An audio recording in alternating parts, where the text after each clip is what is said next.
ini berkaitan dengan praktek haji yang tetap dilaksanakan di era Islam, cuma hal-hal yang tidak sesuai itu dihilangkan. Nah, sebelumnya kita lengkapi hadis di video sebelumnya. Jadi lafadz marota ini belum disebut ya. Marota ini artinya 2 kali. Jadi penghormatan di era jahiliyah itu kalau ada jenazah lewat, orang-orang berdiri mengatakan kunti fi ahliki ma'anti 2 kali. Haddatsani Amru benu Abbas. Haddatsana Abdurrahman haddatsana Sufyan an Abi Ishaq an Amr ibni Maimun. Qala berkata Amr bin Maimun. Qala berkata sopo Umaru Umar. Ini Umar bin Khattab radhiyallahu anhu. Inal musyrikin, sesungguhnya orang-orang musyrik. Iku kanu ada mereka, iku layafiduna tidak bubar mereka, min jam'in dari tanah jam'in. Tanah jam'in ini adalah Musdalifah.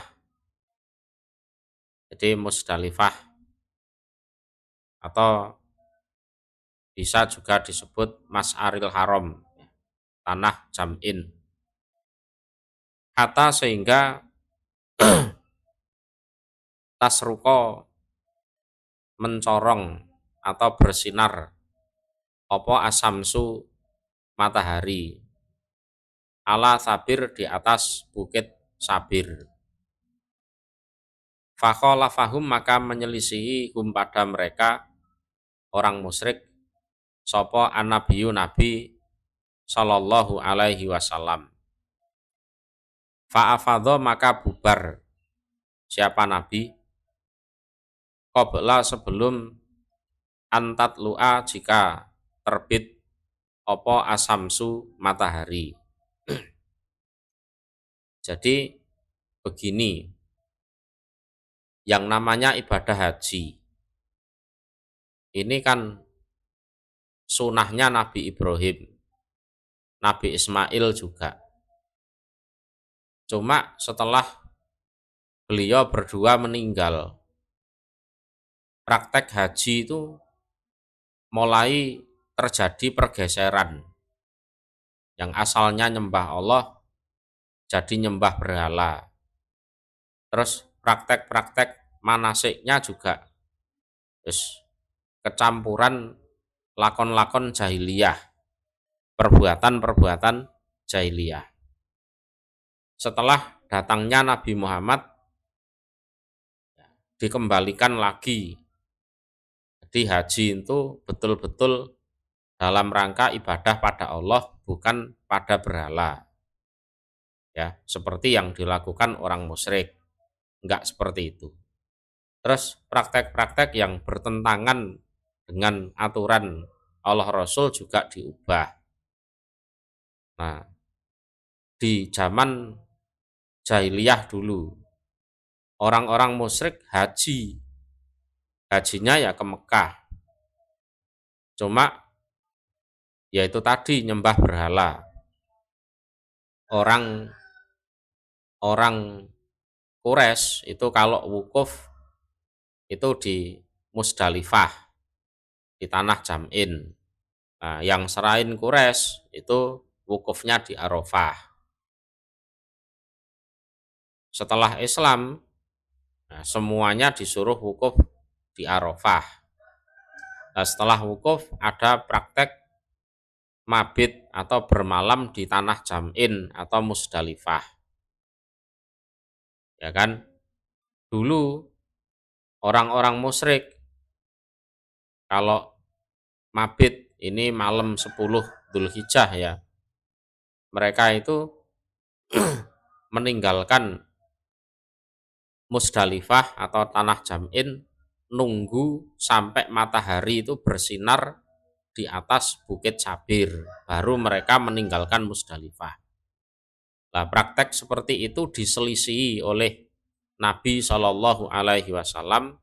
Nah, Nabi setelah sholat subuh langsung bubar dari Musdalifah menuju Mina untuk melempar jumroh akobah.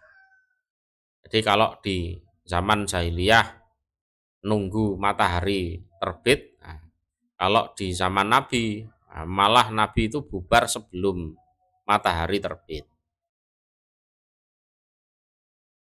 Hadatsani Ishaq ibnu Ibrahim qala berkata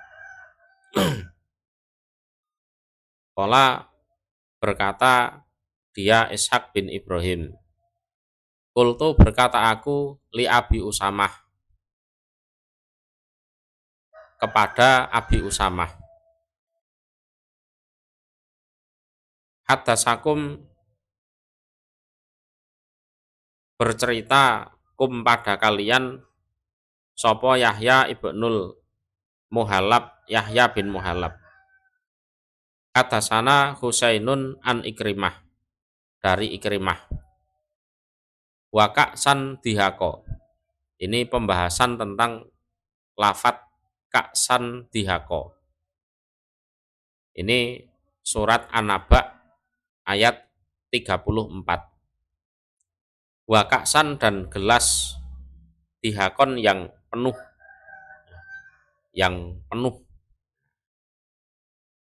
Qala berkata dia Ikrimah, arti dari wa ka'san dihako adalah mal'a, penuh, mutatabi'atan yang terus-terusan. Jadi gelas yang terus-terusan penuh. Qala berkata Ikrimah, wa qala dan berkata sopo Ibnu Abbas. Ini Abdullah bin Abbas. Sami itu mendengar aku abi pada bapakku. Ini namanya Abbas. Yakulu berkata dia bapak atau Abbas. Fil jahiliyah, di era jahiliyah. Iskina memberi minumlah kalian na pada kami, kaksan pada gelas dihakon yang penuh, yang selalu penuh. Nah, jadi apa? Di era jahiliyah itu memang ada petugas ngurusi air zam-zam untuk diberikan kepada orang yang haji. Memang ada petugasnya itu.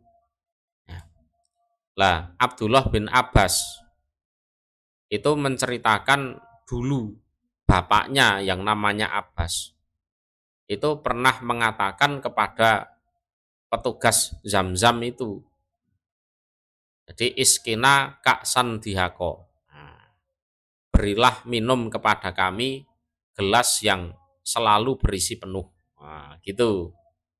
Aku masih ingat itu bapak ngomong sama petugas zam-zam itu iskina ka'san dihako. Alah kok setelah itu ada ayat wa ka'san dihako. Nah, itu menunjukkan bahwa Al-Quran itu betul-betul bahasa Arab, asli bahasa Arab. Jadi kata ka'san dihako itu jarang diucapkan. Cuma bapak saya dulu pernah ngomong itu, iskina ka'san dihako. Lah arti dari ka'san dihako itu ya gelas yang penuh-penuh. Lah di surga nanti, ahli surga itu diberi minum dengan ka'san dihako itu loh. Jadi kalau dari segi bahasanya memang itu bahasa Arab khususnya orang Quraisy. Nah, cuma kalau bedanya Abbas itu mengatakan ka'san dihako pada saat dia haji pengen minum air zam-zam. Kalau ka'san dihako di surat Naba ayat 34 itu kaitannya dengan ahli surga yang diberi minum.